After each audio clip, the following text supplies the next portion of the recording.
Hello, everyone, and welcome to today's webinar on managing your bribery and corruption risks through enhanced gifts and hospitality reporting. We are going to be taking a detailed look at the corporate bribery and corruption risks that we're facing these days, from the FCPA pause to the new EU anti-corruption directives and the always present risk of bribery of public officials. We're going to break that down and have a look at how your business can strengthen your defenses against bribery risks by implementing a more effective gifts and hospitality process. So joining me today is our business development expert, Harry Lindsay. Great to have you with us today, Harry. Thanks, Nick. It's great to be back, and this is a really timely topic, so I'm really looking forward to today. Fantastic. And we also have Ruth Mittelman-Cohen, who is the head of OmniTrack, which is our own gifts and hospitality software solution here at VinciWorks, and an expert on everything anti-bribery related. Great to have you with us today, Ruth. Hi, Nick. Thanks so much for having me. Really excited to join you. And we really would love to hear from you during this webinar as well. What are the questions or concerns that you have around gifts and hospitality? What is your business doing to protect itself? Please do write your thoughts and questions into the chat or Q&A, and we'll try and read out some of those as we go through the webinar today. We also have some different ways VinciWorks can help with navigating the complexities of compliance. We have our software solution for guest and hospitality called OmniTrack. If you'd like to know more about that, you can write OmniTrack into the chat at any time. We also have over 1,000 courses available covering every area of compliance, including bribery and anti-corruption. It's also available in every language you speak. Just write courses into the chat box and we'll be in touch with you about that. We do also have a series of webinars coming up that you might be interested in. If you're looking for more guidance or support around compliance, you can join some of the upcoming webinars. Next week, we have a webinar on DAC 6. On the 7th of May, we're looking at AI compliance issues. And then on the 28th of May, we have GDPR 7 years on. And we have many, many more webinars as well coming up. And you can look at them through the link coming up on the screen there, bit.ly/VinciWorks webinars. Or you can just write to us and we will send you an invite to the webinars we've got coming up. We've also just published a fantastic new guide to buying compliance technology. So you can get your free copy of that bumper guide. It's coming up in the chat, where we rank some of the best compliance tech tools available at the moment.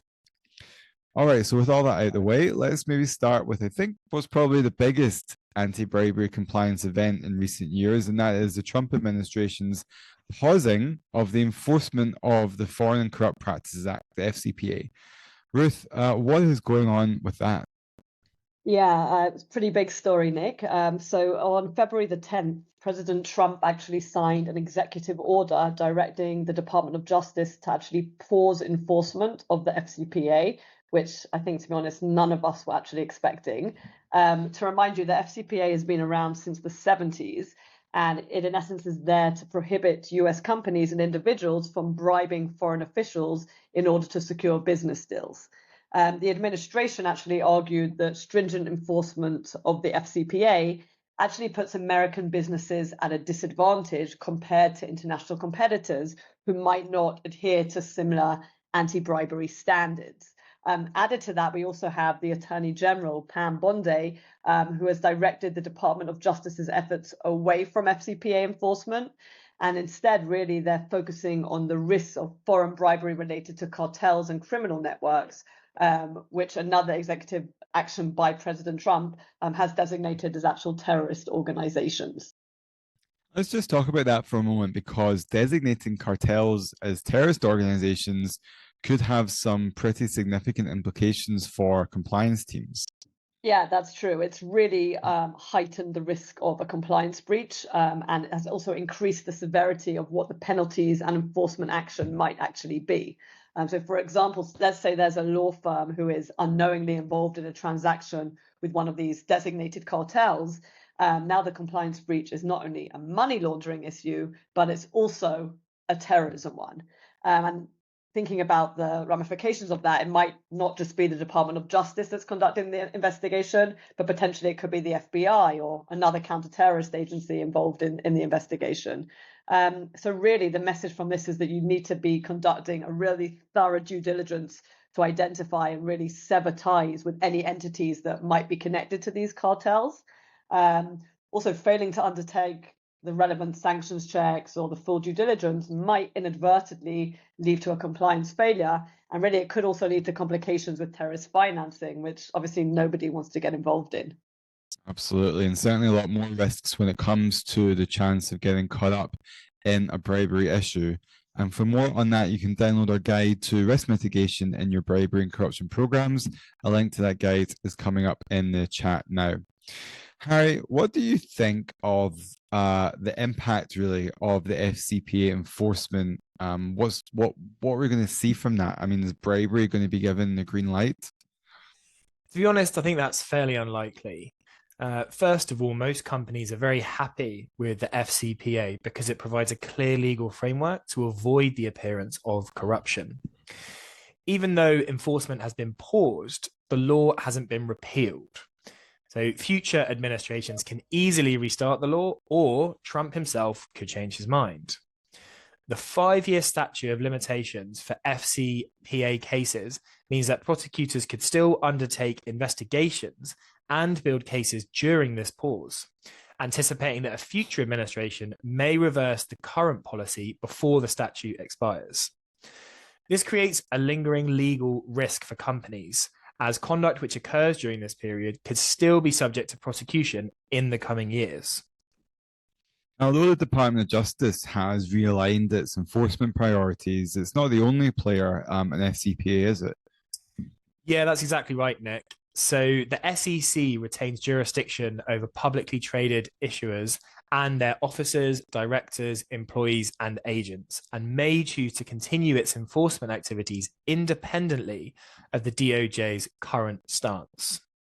Also, US attorneys across America also have their own jurisdiction, and it's unlikely they will completely abandon corruption-related prosecutions.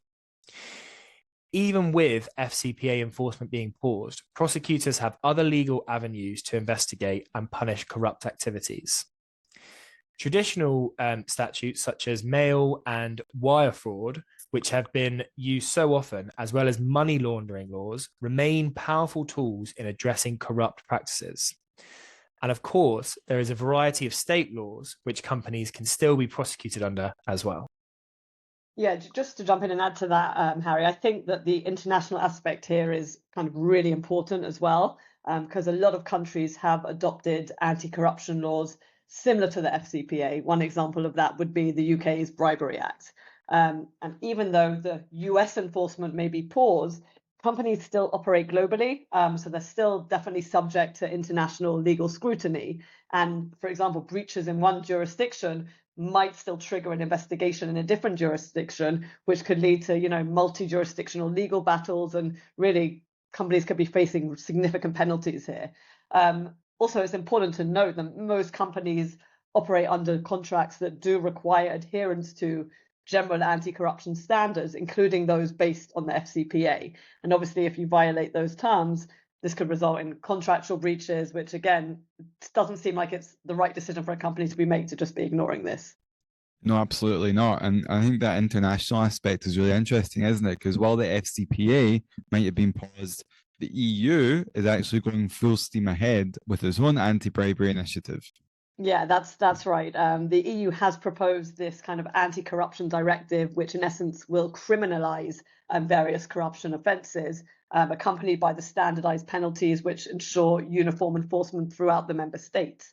The directive also seeks to expand actually the range of individuals who are subject to anti-corruption scrutiny. And this isn't just public officials, but it's also individuals who are entrusted with tasks that have public interest, or even those holding kind of public service responsibilities. So that's quite similar to the FCPA. And what do you think companies will have to do to comply? Yeah, I think as with all kind of EU directives, it will depend on how different member states actually implement this into their national laws. In general, countries will be required to develop and regularly update their national strategies against corruption, a little bit like the national risk assessment that they carry out for kind of money laundering. And the directive also clearly emphasizes the importance of preventative measures, such as raising public awareness, ensuring transparency and accountability in public administration, and also setting up kind of specialized anti-corruption bodies with adequate resources and training. If we think about it, I think that the UK's Bribery Act is a good model, which quite a significant number of companies will actually look at copying. And what that means is that companies are required to undertake some sort of a risk assessment and put in place adequate procedures to mitigate those risks, particularly kind of highlighting training there as well. I think also that there's a technical and organizational mitigation measures, such as gift and hospitality registers in advance, getting those set up can help reduce the risk of a compliance breach. And also really the aim of those tools is to help you spot an issue before they actually happen, so catching it early on. Let's talk about gifts and hospitality for a moment, because I think we often think it's quite a low priority in terms of compliance, but actually it feels like it's a kind of a backdoor to bribery and can lead to a really significant compliance breach. Yeah, that's absolutely right, Nick. So there's so many of these stories about corporate bribery and going into the millions or billions. And I think, how does that actually happen? Like, how does it start? And actually, in the vast majority of cases, someone trying to bribe you doesn't turn up out of the blue with a briefcase full of cash. It starts small. So a gift, an expensive meal, tickets to an event, something like that. What they're trying to do is to test you. So how far can they go? How much can they get away with? And they'll keep going until before you know it, you're in a bribery scandal. What are the rules around giving gifts and hospitality? What is it that staff should be aware of? So really, the best practice in dealing with gifts and hospitality is to have a position of absolute transparency. Transparency in what your procedures are and transparency in what you are reporting on. So it's easy to say that staff should never accept anything more than modest gifts, meals, and entertainment. Ordinary meals and small tokens of appreciation should be fine, just like the VinciWorks socks, which are very popular and fully compliant. But the best way to make sure it doesn't escalate is simply to track and report everything. Any expenditure on gifts or corporate hospitality should always be authorized and in accordance with the company policy, and also by making sure it all happens out in the open. That stops that escalation from taking root in the first place. Or are there maybe some examples of things that should always be a no-no? So things like luxurious travel, frequent meals, or expensive gifts generally should not be allowed. Gifts of cash or large cash equivalents like high-value gift cards should definitely be avoided. Generally speaking, there is no minimum threshold for payments or gifts that can be seen as corrupt. So anything given with a corrupt intent, even legitimate expenditure such as travel and accommodation, could be seen as bribery in a particular context. How can all this be managed by a company?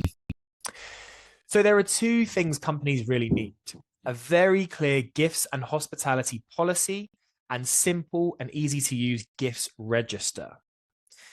Because this stuff can get really complicated. I mean, for example, like, what do you do if a client offers you offers a board member a plane ticket to the Bahamas, or they put your sales team up in the penthouse suite?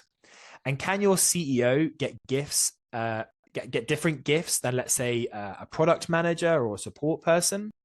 And how can you assess contractors and suppliers? And how are you going to keep track of all of that? This all needs to be disclosed and recorded. Very, very interesting to consider those really important issues. Thank you. And let's actually ask a poll question of the audience about that. So there's a poll coming up on the screen. What are you using for your gifts and hospitality compliance? Are you using a physical logbook, a spreadsheet, an off-the-shelf system, a bespoke system, or something else? And do let us know in the chat what you might be using for your gifts and hospitality compliance. Are you using a physical logbook, a spreadsheet, an off-the-shelf system, a bespoke system, or something else? So give everyone a moment to vote. And please do share with us in the chat what are you using? Someone mentioned they're using an online form that's then sent to compliance to log or approve of the gift. Someone else there is using a physical logbook because they're a smaller company. Other people also using online forms. Let's see the results there. Okay, so 8% are using a physical logbook, 62% are using a spreadsheet, 6% an off-the-shelf system, 19% a bespoke system, and 6% something else. Thank you very much for filling in the poll. And I see some other people that are writing into the chat, letting us know what they're using. Things are stored in internal logs. Very interesting to see what everyone is using. And we actually have a flyer about our own fully automated gifts and hospitality reporting solution that's coming up in the chat now. You're welcome to download that and have a look at what a fully automated system will look like. But let's just actually go back a step and look at some of the pros and cons of these different systems. Because Ruth, as we saw there in the poll, a lot of people are using spreadsheets, some people are using logbooks, some people are using online forms. Let's start the start. And why maybe we would decide to use a manual system like a logbook? Yeah, I think a manual gift register is kind of a straightforward, low-cost approach where we can have kind of employees record those gifts that are received or given in kind of a physical logbook or some sort of kind of digital equivalent. I'd say this is a simple and inexpensive option to implement, and obviously can be maintained by compliance officers or department heads. And it might even be suitable, I say, kind of for the smaller businesses who have low volumes of gifts and hospitality transactions.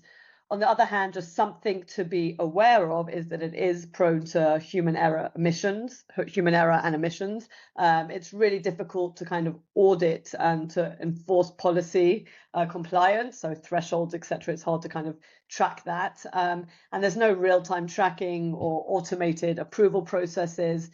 And I honestly say that a system like this is probably inefficient for larger organizations and probably not compliant for those large organizations under the bribery regulations. All right, Harry, and what if we decided to say use a spreadsheet system then that a lot of us are using?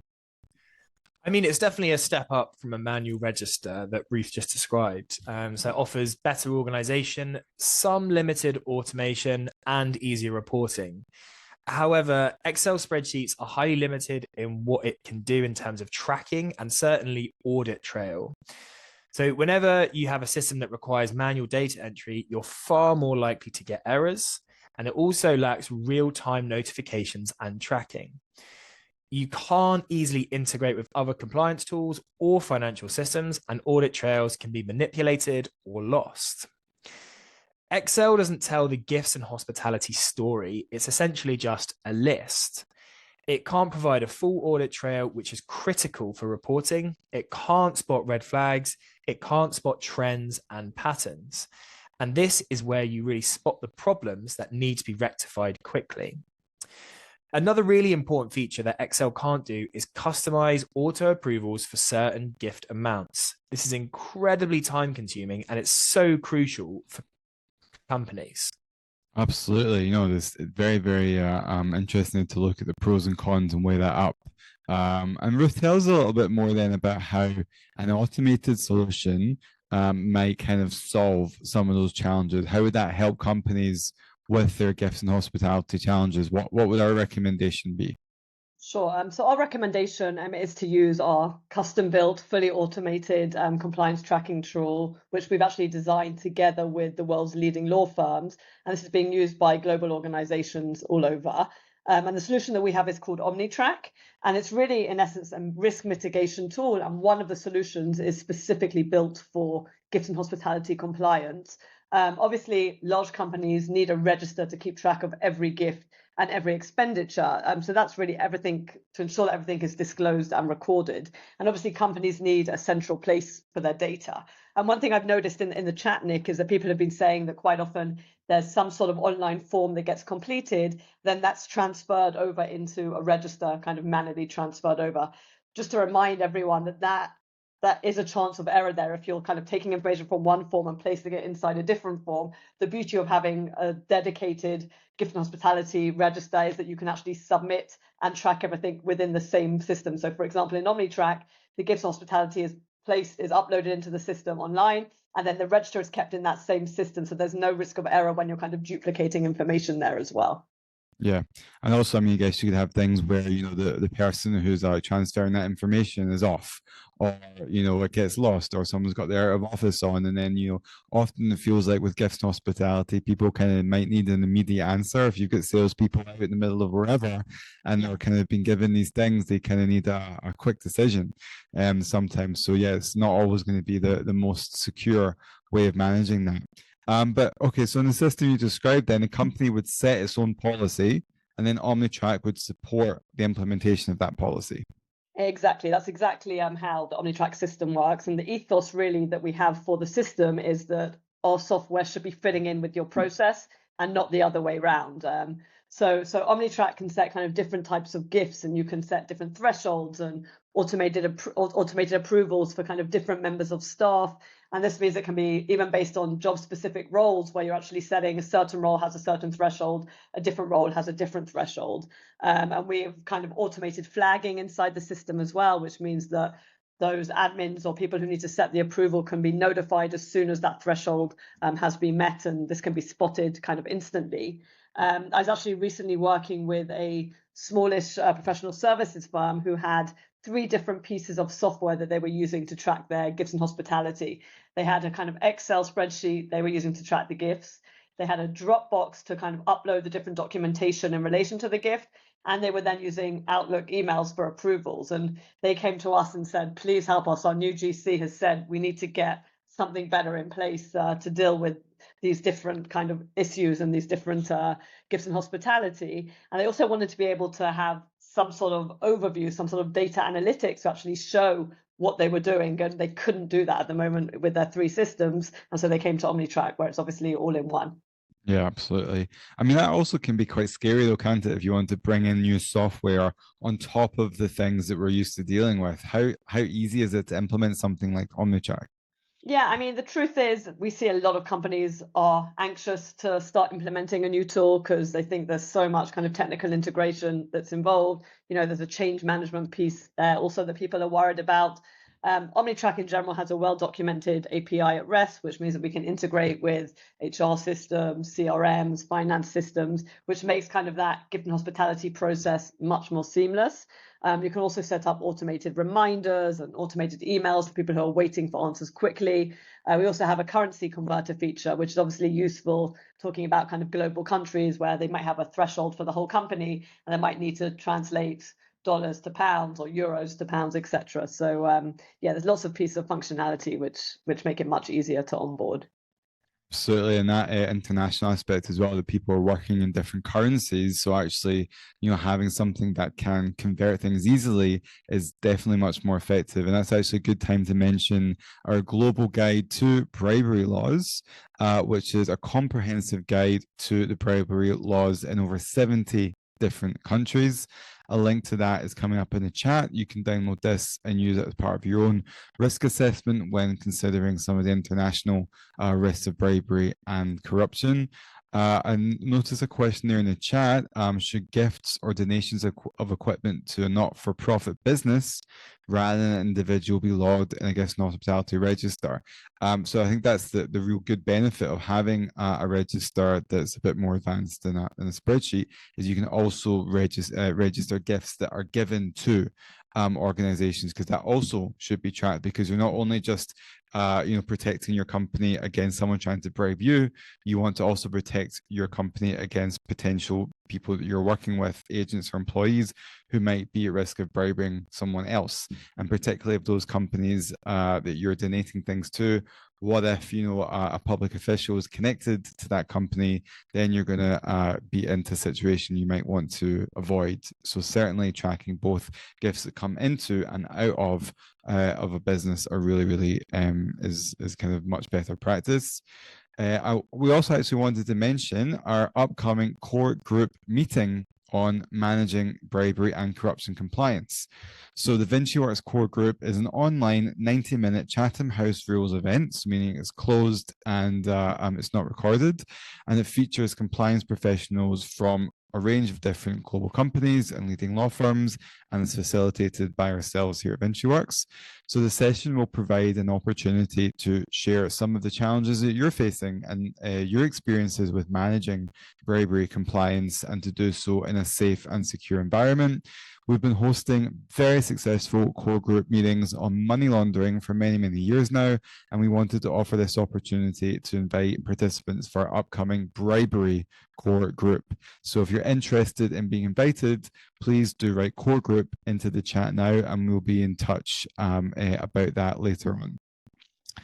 And let's actually ask another poll question of the audience now about risk assessments for bribery compliance. So thinking about when you're assessing the risk of different countries you work in or different parts of the business, do you have an automated system for managing those bribery risks? And the answer is coming up there. Yes, we do. Yes, but we're looking for a better one. No, but we're looking to get one. No, no plans to automate. It says gifts and hospitality registers there, but we're meant to say no plans to automate managing bribery risks, or not sure. So thinking about the process for managing your own bribery risk, for doing a risk assessments, for bringing those risk assessments into thinking about the policies that you have. Do you have an automated system for that? Yes, we do. Yes, but we're looking for a better one. No, but we're looking to get one. No, no plans to automate that, or not sure. Give everyone a moment to answer the poll, and let's have a little look at the results. Okay, so 33% have an automated system for managing their bribery risks. 2% don't. 2% do, but are looking for a better one. 12% don't, but are looking to get one. 29% no plans, and 24% not sure. Really, really interesting set of results. Obviously, risks for bribery and hospitality are coming at us from all different angles, and working internationally is often one of the highest risks for bribery and corruption. Different countries have different rules. It can be much easier than we think to fall into a trap, especially when working abroad. Harry, talk us through a little bit about the process then that the company should follow when we're thinking about bribery risks from different countries. So the first step is really to check critical countries in your whole value chain. So not just suppliers, but also clients, your partners, your agents, and any other kind of third parties that you're working with in different parts of the world. Thoroughly investigate the corruption issues within those countries. Understanding the risk factors, public sector, mining, petty bribery, etc., and take steps to document those risks. This is where an automated system can really come in very useful, because instead of sending out hundreds of emails and copy and pasting answers into folders, gathering all the data into one central hub will make the process a lot easier and more streamlined. So once you have all that data then in one place, I guess you can look at things like, the risks associated with those different things, or assign those risks different values.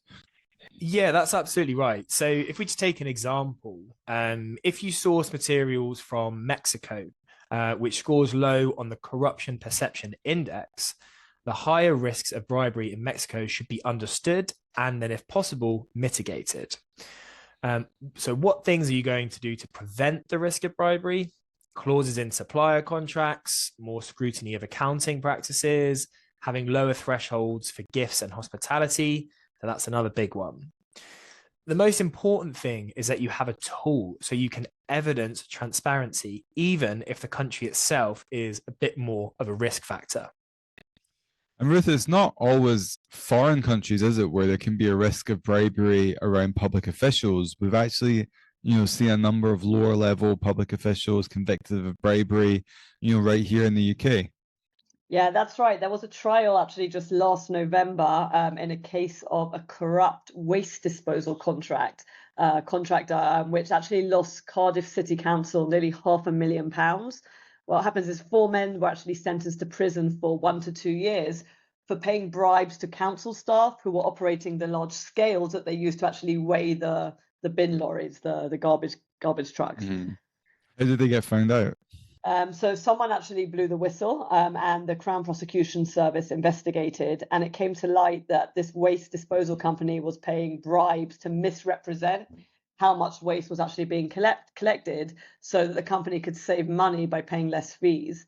I think in total around £175,000 in bribes were paid to 4 staff, but the saving was around £240,000 for the company. Not really very much in the scheme of it. You're paying, all that just to save, another half or so on top of it. But what about companies then, Harry? What of some of the corporate convictions that we've seen recently around bribery and corruption? Well, we've had a really big case in the world of Coca-Cola suppliers. So, a senior manager at Coca-Cola in the UK had responsibility for subcontracting and gave out what's known as fresh air contracts, where no work was needed to be done. He also supplied confidential information about rivals' tenders, which gave commercial advantages to 3 different companies in exchange for cash bribes, free tickets to football matches, and even sponsorship of his local football team. The Coca-Cola manager made about £2 million all in, and the 3 companies who bribed him were each convicted for failing to prevent bribery. Those companies admitted they had failed to put in place adequate measures to prevent bribery and were fined between £70,000 and also a staggering £500,000 for the failings. What about Coca-Cola themselves? Did they admit any wrongdoing? So, no, actually, quite the opposite. Coca-Cola said they were completely unaware of the corruption by their senior manager, and those contracting companies should have had compliance measures in place to expose the corruption. And interestingly, though, this is the first failure to prevent bribery case that the Met Police have brought, as opposed to the Serious Fraud Office. So it shows that the police are building up more expertise to tackle these big bribery cases. Fascinating case there on failure to prevent bribery, and a kind of very good example of what can happen if we don't have those adequate procedures in place to prevent bribery that we are supposed to have in order to give ourselves a defense should something like that happen. It's certainly a lot for us to think about, and the importance of obviously having everyone in the business understand and think about these bribery risks. Ruth, how do we get employees then to take something like gifts and hospitality reporting seriously? Yeah, I think that the number one piece of advice I'd give is to make sure that you're setting the tone from the top, making sure you have a clear and coherent gifts and hospitality and anti-bribery policy and a clear code of ethics. And really making sure always that it's consistently supported by senior management within the organization. Once you've got that in place, you really need to make sure that all employees, representatives, and business partners read, understand, and comply with those policies, and make sure you can clearly evidence that compliance and ensure they undergo training around this no less than once a year. Another thing that's important is that people should know what to do if they do come across a problem, so who they can speak to and where and how they can actually make a report. That's also really important. Absolutely. And as you mentioned, their policies are really one of the key risk mitigation tools. We do actually have a policy template on gifts and corporate hospitality. It's coming up in the chat now. You can download that template. It's a Word document, and you can customize it for your own organization. You can adapt it. You can measure it against your existing policy and see what things you might want to add to strengthen it. And not just policies, but training, of course, is really critical, isn't it? Yeah, that's right. I think that staff are the front line of any business, and so they need to be able to be in a position where they can identify the problem. They need to know what to look out for and really how to recognize those warning signs that something untoward could be happening inside the business. For example, it might start with gift giving, doing favors, nepotism, favoritism, and that could actually lead to serious consequences.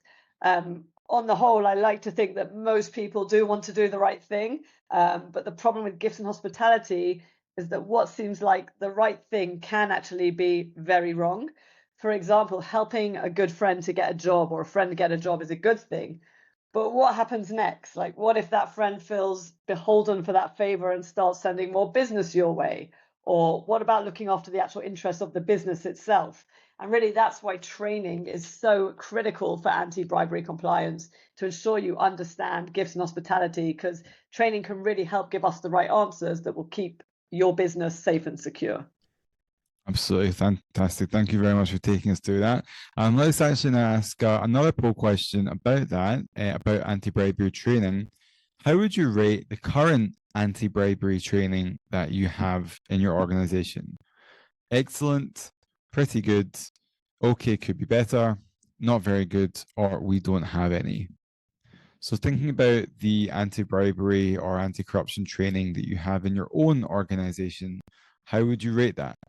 Excellent, pretty good, okay, could be better, not very good, or we don't have any. And also do tell us in the chat, why that is, what is it that makes your training very, very good or not so good.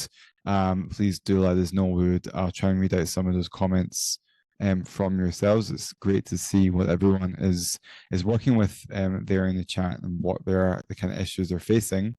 And particularly around training for anti-bribery, how would you rate that? And do tell us in the chat what you think about your current training, great training you've seen, or not so great training you've maybe used.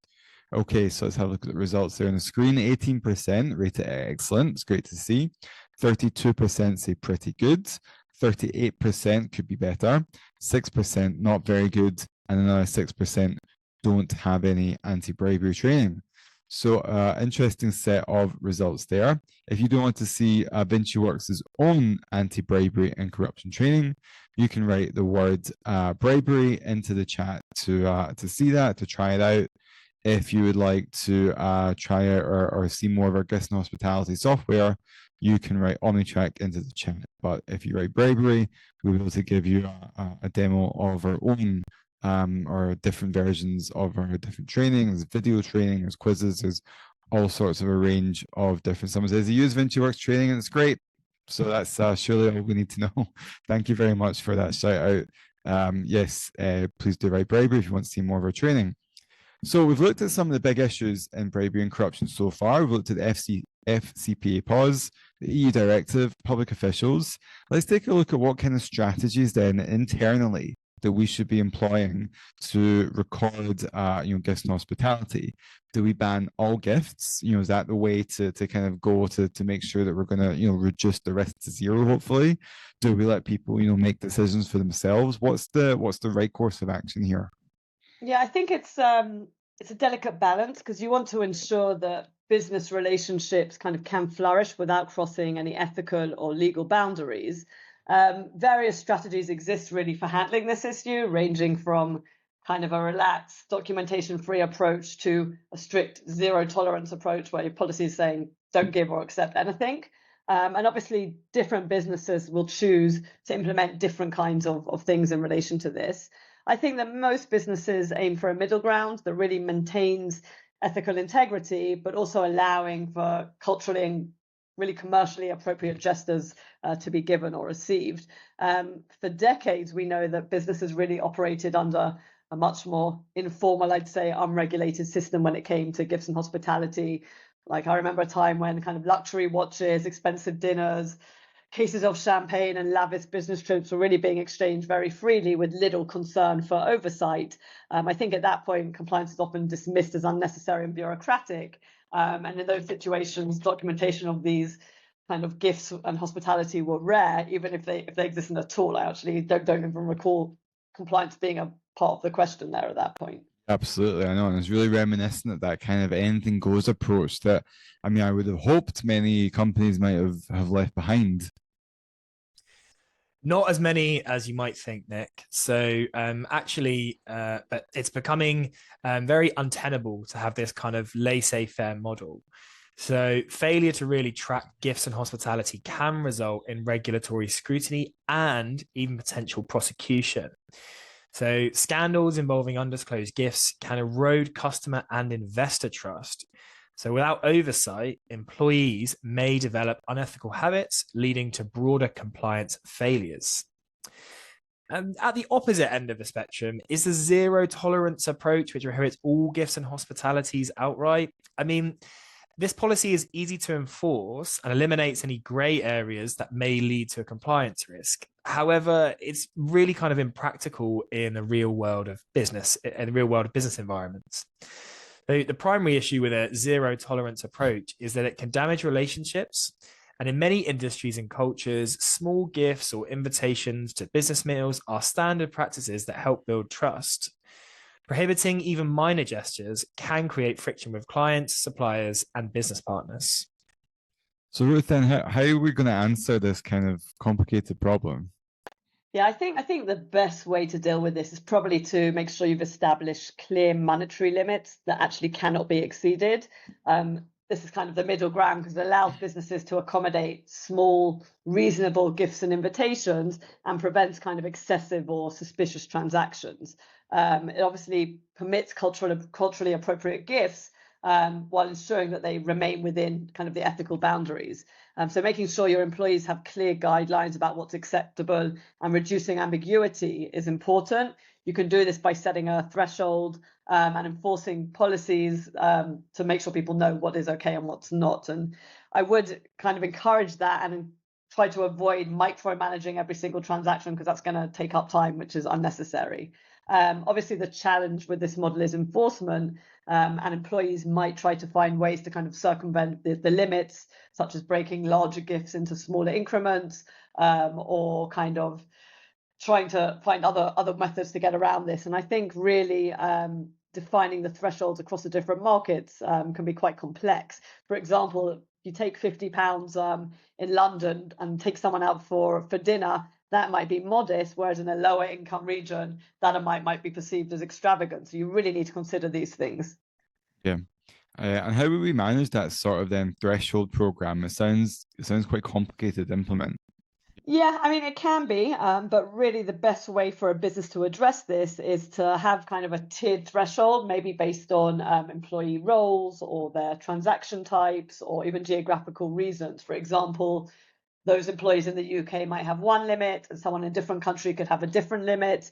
I think it's important, regardless of whatever system you're using, being able to make calculations quickly between the different currencies is really important here. So if you've got someone spending in euros and someone spending in dollars, being able to understand if the company threshold is in pounds, for example, you should be able to convert those easily into the pound rate if that's what your company policy is.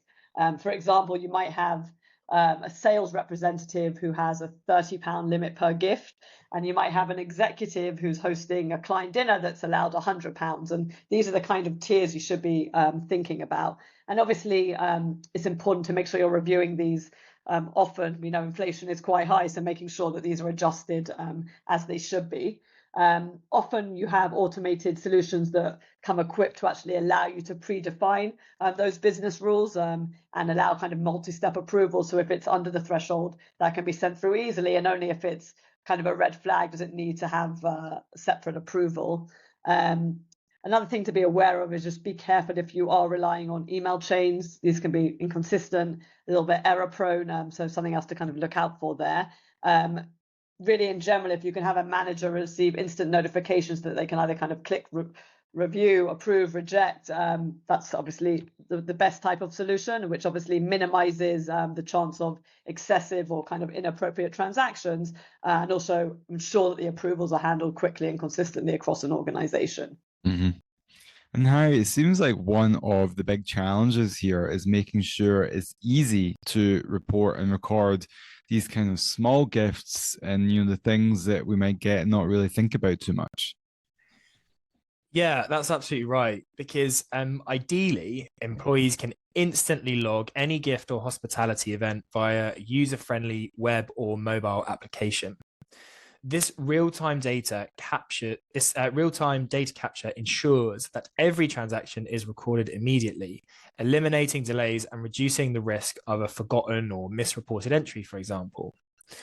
Dashboards like this can provide up-to-minute analysis and insights into gift flow and potential red flags, really allowing compliance teams to intervene quickly if an anomaly arises.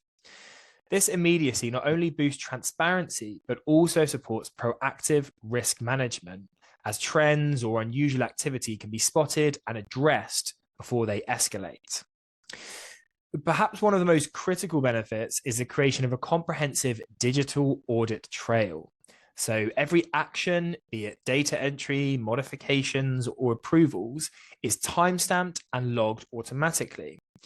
This means that when regulators or internal auditors require evidence of compliance, the organization can quickly generate detailed reports that trace the entire life cycle of each gift and hospitality entry. Digital records replace scattered paper logs and disparate spreadsheets with a centralized, immutable source of truth, dramatically simplifying audit processes and also reducing the compliance risk. I guess it's also important to make sure that staff actually understand the why and the how of bribery, right? Not just about tracking the gifts given, but making sure, we all understand actually why this is so important to do so. Yeah, that's absolutely right. And actually it can help by understanding the kind of context behind the gift or invitation. So staff should always be asking themselves some real key questions. What is the occasion and why is the gift or invitation being offered? Legitimate reasons could include celebrating anniversaries, project completions, corporate milestones, or like widely recognized social events such as Christmas or New Year's, for example. However, if there is no clear occasion, this raises questions about the true intent behind the offering. Is the timing of the gift or hospitality event aligned with a significant business decision? Gifts and hospitality provided immediately before or during key moments, such as contract negotiations, regulatory approvals, or procurement processes, may indicate an attempt to exert influence and should be reviewed very carefully. Yeah, Nick, I think I'd also add there that the value and transparency of a gift or hospitality offering are also kind of critical indicators of their appropriateness. Is the value reasonable and is it proportionate? While a small token gift such as branded socks or a modest meal are generally acceptable, high value gifts are really not going to be. Another thing to think about is, would the transaction be acceptable if it's made public? A useful test is the press test. If details of the gift or hospitality, for example, were published in a major newspaper, would it raise any concerns about ethical misconduct or favoritism? We've seen recently stories in the press about the Prime Minister and Cabinet Minister getting kind of expensive hospitality tickets. And even though they kept saying they acted within the rules, it might still affect their reputation. And obviously, if the answer to the press test is yes, that might raise concerns, then the transaction should probably be avoided or at least be subject to further scrutiny within your organization. I'd say it is a good idea to implement an annual threshold also for cumulative gift values, because even small recurring gifts can accumulate over time and create the same kind of undue influence as a single high value gift would. And obviously regular monitoring and oversight can help prevent this from occurring. Presumably, we also need to think carefully about public officials and treat them differently within the process. Absolutely. We need to make sure that staff understand who is considered to be a public official, because this can have kind of a wide definition. It could be government employees, it could be representatives of state-owned enterprises, political candidates, even members of kind of regulatory bodies as well. In order to mitigate these risks, we should really be implementing a much stricter, probably multi-layered approval process for gifts or hospitality that actually do involve public officials. For example, getting a senior manager or a director to sign off on these. And I probably also make sure you're limiting these interactions to kind of business-related purposes and avoiding any kind of personal benefits on the side. I suggest that also you consult relevant regulations and even internal compliance teams before offering anything of value to a public official. This could include hospitality and meals as well. And of course, if you do end up getting the approval, make sure this is documented and it's meticulously documented inside your given hospitality register. Absolutely. Thank you very much for taking us through that. And Harry, what are some of the high risk activities or red flags that our systems should be, designed to watch out for when it comes to public officials? So certainly cash payments or equivalents. So things like gift cards, stocks, gold, or any kind of luxury items. Frequent or high value gifts or invitations to entertainment or sport events, for example, and hospitality without a clear business justification, such as travel, dining, again, sporting event invitations. So benefits offered during a regulatory review, licensing process, or government tendering process. Anything that's connected to a public official should immediately be flagged and escalated. Very, very important points. Thank you very much. And just in the kind of few minutes or so we have left, let's take a look at some of the questions that have come in from the audience. Please do keep writing in your questions into the chat box, because if we don't get to it now, we will be able to get back to you by email. Everyone will receive also a recording of the webinar itself. So first question to yourself, Harry, what about companies that are international? Many companies have offices around the world, or doing business in different currencies and languages, not to mention dealing with different government policies. What happens? What's good practice for international companies?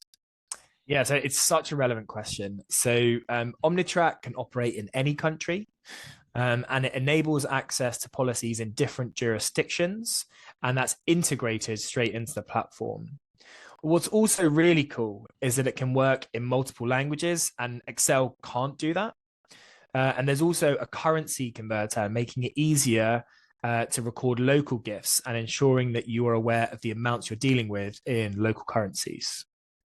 Thank you very much for that. And Ruth, what gifts and hospitality are acceptable to give or receive from suppliers?